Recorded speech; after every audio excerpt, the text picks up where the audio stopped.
এবং ভাই এসে বারবার শুধু আশার বাণী শোনাইতেন যে এইবার হাসিনার থাকবে না, টেনশনের কোনো কারণ নাই, ইনশাল্লাহ আমরা জয়ী হব।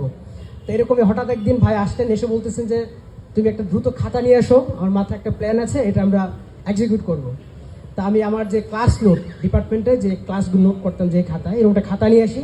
তো ভাই বসে বসে এই খাতার মধ্যে কিছু আঁকলেন যে কোন মহানগরীতে কে আছে, কার দায়িত্ব কি, এরকম করে একটা ছক আঁকলেন যে এটা এখানে ডানে বাই এভাবে করে গুল করে একটা ছক আঁকলেন এবং বললেন যে কালকে আমরা এভাবে করে আন্দোলন করব। এবং এখানে যে দায়িত্বশীলরা ওই মহানগরীতে যে এই দায়িত্বে ছিল তার নাম সহ লিখলেন।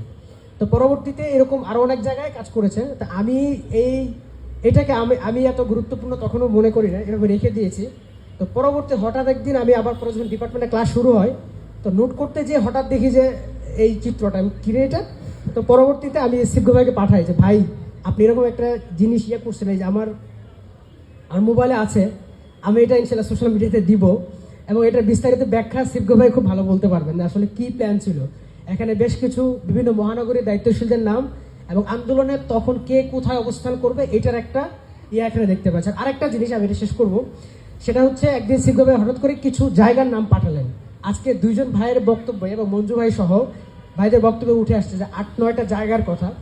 তো এটা ফরাদ দা আমাকে দিয়ে বললো যে এই জায়গাগুলোতে গুরুত্বপূর্ণ কি কি প্রতিষ্ঠান আছে এবং কি কি জায়গা আছে এগুলো একটু কালেক্ট করে আমাকে দাও। তা আমি কিছু লোকজনকে কাজ দিলাম, তারা এগুলো সংগ্রহ করলো এবং সেই জিনিসগুলো নিয়ে পরবর্তীতে আমি ভাইকে প্রোভাইড করি এবং পরবর্তী সিদ্ধ ভাইয়ের কাছে আসে। তা আমি তখনও জানি না এটা কিসের।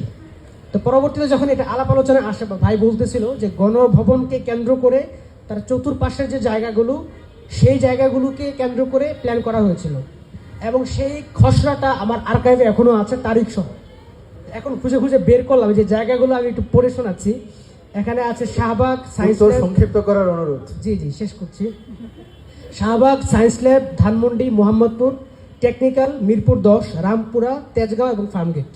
এই জায়গাগুলো, এটা গণভবনকে আপনি ম্যাপ দেখলেই দেখবেন যে তার আশেপাশেই এই জায়গাগুলো আছে। এরকম অনেক কিছু স্মৃতি ছিল, আমি শেষ করছি আর কি আমার প্রশ্ন।